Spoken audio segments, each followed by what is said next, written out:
Hi guys, it's me again, hoping that you're doing well, working on your puzzle one piece at a time.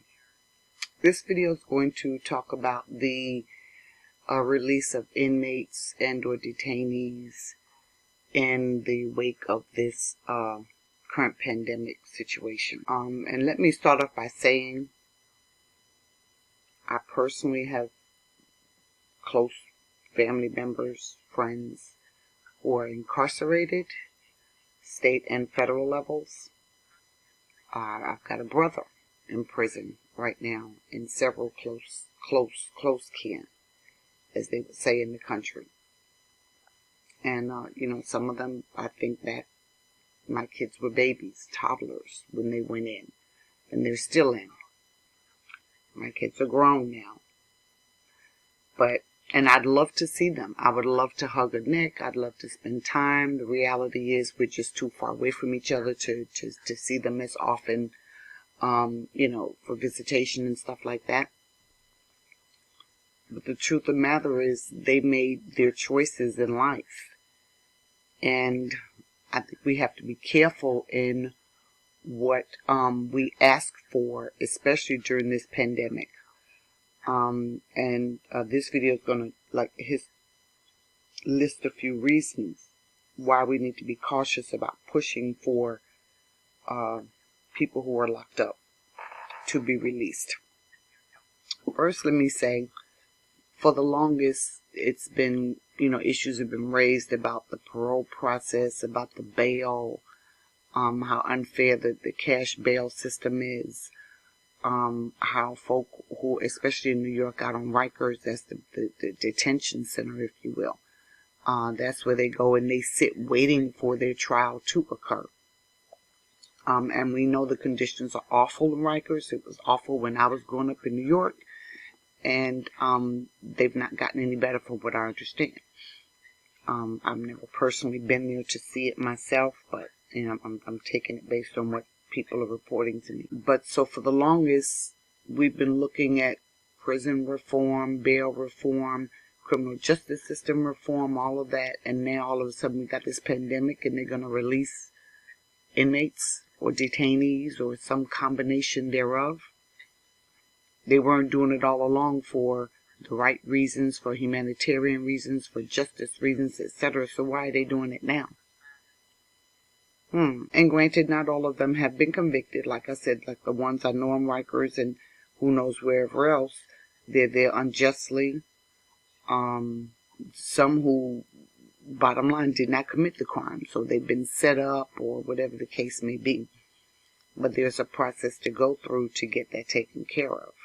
Now, I would offer if we want to get them out, then maybe they might look at running court additional hours or putting other things aside and focusing on trying to get those cases processed. Maybe allow the bails to be reasonable, so that these guys and ladies can bond out. And, I don't know what jobs they go into. Actually, there are quite a few companies that have increased their hiring. Some of those essentials, the grocery stores, delivery companies, things like that have posted that they're hiring, and I'm sure some manufacturing companies or converted manufacturing companies. But, how do we even know who's scheduled to be released? But here's my biggest question. Why now? I ask that on most of my videos. Why now? The things we've been asking for, people have been fighting for, they've been writing about, sending letters, calling their congressmen, doing petitions, whatever it is they've been doing all along. And the answer has been no, no, no, no, no. Now all of a sudden we got a big yes. There's always a reason. Can't say that I know what the reason is. I have some thoughts. First thought, in the event that this thing goes the way they're trying to project, and we have a mass number of deaths, maybe they don't want to be responsible to, have the burden of dealing with all those bodies. So they're going to send them on out and let them get sick and die out in the free world where their families have to deal with the bodies. Otherwise, if they're in the prison system, if the families don't claim the bodies, then the prison, the state, feds are responsible for disposal of those bodies, whether, in whatever procedure they're supposed to use. I don't know what all the different policies say about how they can dispose of the bodies, but they are then responsible for that. What about an insurgents? If there winds up being an insurgent, some sort of major civil unrest in the country, don't you think it's going to go to the jails as well? And the prisons? And that's one of the most difficult places, I guess, if you will, to be during an insurgency, because you're locked in. If you're an officer or a nurse or a teacher or whatever your job is in there, you're locked in there with the inmates. That's one thing. When you take those jobs and you go behind that sally port and that door slams, most policies, I haven't seen them all, but most policies say you're in there. They're not negotiating with terrorists. They're not negotiating with inmates, etc. You're in there. And the hope is that you can be brought out safely, but if you can't, you can't. So maybe they're looking at potential mass civil unrest, and they don't want it to occur inside the prisons. So if they can reduce the numbers, they can control the inmates a little bit better, and that keeps their staff, in a better position of being more safe. What about the medical responsibility of dealing with anyone who may have or who may become infected? Because that's the cost on the state. If they let them loose, the state's not responsible for that cost. As long as they remain in there, the state is responsible for paying for their costs. Yeah, they have co-pays, but the state is responsible for the bulk of it. What about maybe the thought of letting them out is to help stir up the general population into an insurgency? Go ahead and usher in martial law. Maybe, general pop is not moving fast enough. And so they're gonna let some people out who are gonna kind of get things shake, rattle, and roll. Here's another thought. Maybe there is an objective to get to certain people and let them out. But in order to let those certain ones out, you got to let others out, so they all fall in a bunch together. Because if you only let the select ones out that you want, might be an upheaval. So if you create a reason to let folk out, and the ones that you really want out are part of that group. I saw one report the other day that pretty much said they were letting out the older ones, the sickly ones, or the ones who pose, no threat in the community. Well, first of all, let me tell you, if you're a rapist or a child molester, and you haven't been paroled by now, obviously the parole board doesn't think you've met the requirements to have been rehabilitated in any way, and you're potentially a threat. So definitely no rapists or molesters to come back out. So that being the case, they're going to let out the old folk, the sick ones, or the ones who pose no threat to the community. They've been conditioned. So they're going to let out the ones who are too old to do anything, too sickly to do anything, or they've been conditioned. Their minds have been trained to stop, obey, do whatever authority tells you to do, no matter what. Don't resist at any cost. And when they let them out, if there is an insurgency of sorts, they won't fight. They won't, take part in it. But here's another thought. You let them out, have them outside, and make room for what? The ones who do have that zeal and that fight still in them. And you get them incarcerated for whatever reason. I guess you can say, let out the old and bring in, make room for the young, strong bucks who are out here in the world who might fight or resist or basically rise up. I don't know, I kind of like that one. So while some courts are shutting down, a lot of stuff that the citizens may need to do and or initiate on their end, courts are still processing stuff. Things are still happening. You can't necessarily go into the courthouse and handle business, but they're still doing some stuff. And it's going to vary depending on your location or whatever the case may be. And some courts are actually shut down. Most of them are not totally shut down. They're still doing some things, but they've got a very limited list of what they're doing. But here's one thing. Every state gubernatorial letter that said they were ordering a lockdown or stay at home or shelter in place, whatever you want to call it, for their particular state, except for essentials, and it's mandatory, it's compulsory, it's not optional. Those particular states, they made it a point to specify when courts are shutting down or stopping activities, certain things will continue. And those are things like any criminal charges that arise in the process of all of this pandemic issue. So, for example, if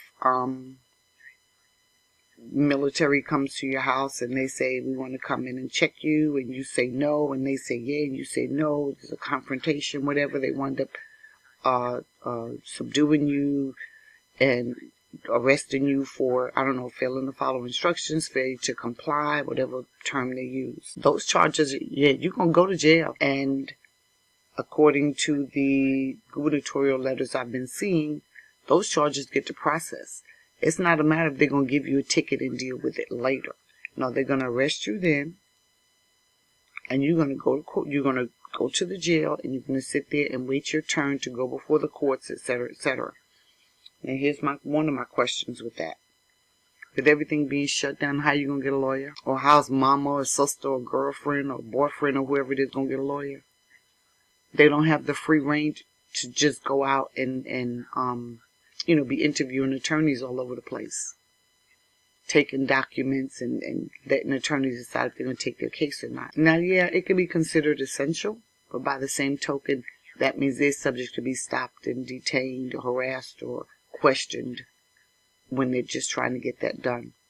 Here's the next thing. You've got a guy who's out here. He's been working. He's been doing, for whatever reason he may be, still working, or he may have, been laid off or whatever the case. However, where's the money coming from to post his bail or to pay for the attorney's fees? Because we're nickel and diming the people left and right. All the way which round, they're getting nickel and dimed. So where's the money going to come for that? My take on all this, bottom line, I think, and I'm sure I'm going to get some flack about this, it's better the inmates stay where they are.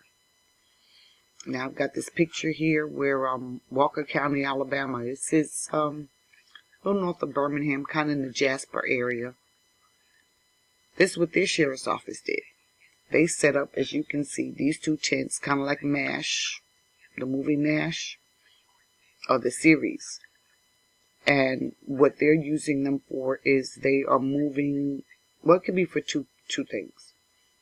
It could either be for a triage area, like if you had a large number of people, you had to come in and triage if they were sick or not, whatever, testing, etc., and processing. Could be for that. But in this particular case, the intended use is that the inmates who are well, who are not contaminated, infected, compromised, whatever word you want to use, are living in here. They move them to here, and they leave the others inside the actual dormitories in the prison. So now this is still on the prison grounds.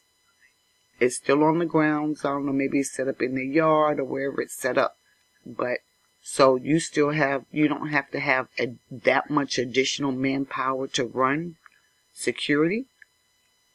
The inmates are still incarcerated, but they're separated from the others who may be infectious. And in the event that the ones here prove to be become symptomatic, they can easily just move them over. They don't have to call in a transfer bus or van or whatever it is. They can just walk them on over. But actually, I think this is probably a great idea, and the rest of the states should consider doing something very similar. If you're not looking at letting out those who need to have a bail post and give them a reasonable bail to post and let them go, whether it's cash, whether it's assets, it might even be RRR. you know. Whatever the process is, get them out on bail, especially those who are in places like Rikers or any of the detention centers that are pre-trial. They've not been to court. They've not been to trial. They've not had any of their due process occur yet. Let them out if they're not infected. If they're infected, they've been in an environment where, or, in a dormitory where someone else has tested positive, then that changes things. Maybe then they need to have some of these tents in that location to keep them there for the 14 days or 30 days, whatever it is. Once they're clear, go ahead and release them on. And I'm just thinking, I know in my area I saw where, there was a list posted of the inmates they were looking at releasing. And these people were charged with things like burglary, robbery, assault, battery, and, and smaller crimes. There were no murders or manslaughters that I saw on the list. I don't know how accurate that list is because it could always change, but still, do we necessarily want people who are going to, who have a tendency to burglarize or assault and robbery running free, especially at a time so volatile as this where people's emotions are running high? People, and if it continues on too much longer, they're going to have attitudes. They'll be just ready to pop, so to speak. I don't know if it's a good idea to have those persons, because if they have not been paroled by now, and especially if they were eligible for parole, and they've not met the requirements to be paroled, then I would venture to say it's quite possible that they don't meet the requirements to be out in the general population at this point. So why are we releasing them? And I'm sure the authorities had to think of all of this when they were coming up with these plans about releasing the inmates. So, I ask myself. They say, it's unsafe for them. And I get it, being in a position where they're subject to catch this particular pandemic, this pathogen in the close quarters. But the reality is they can catch it in there or outside. So what's the difference? That's not cruel and unusual punishment, in my mind. Now, if they were thrown in there from the beginning, knowing that there was some infection and stuff, that would be cruel and unusual. But for this thing to come and just ravish the whole country like this, they were already there. So in my mind, it's not cruel and unusual. I just don't think it's necessarily the safest to release them out into general population if they've not met the requirements previously to be paroled or released. But if the authorities haven't been thinking about their health all along, why is it all of a sudden a health concern now? Yeah, they had health care and they made them pay co-pays and all that other kind of stuff, but they weren't getting good health care. We know that. They weren't getting it. So now all of a sudden we're concerned about their health. In the past, it's been pretty much tough luck. You did your crime, you're here, and, so what, you have asthma, go see the nurse, get a pump, and be done with it, and that's that. You're not getting out for that.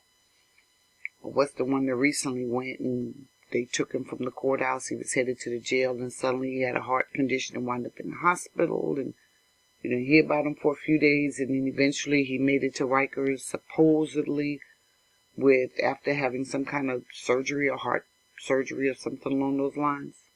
What about Bill? Bill's in there. They took him in there at 80-something years old. Is he on the list to be released? You guys be well.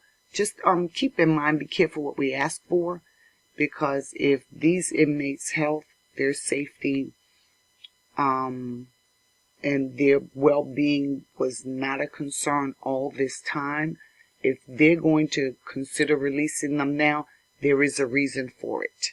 So, be well, and we'll catch you on the next one.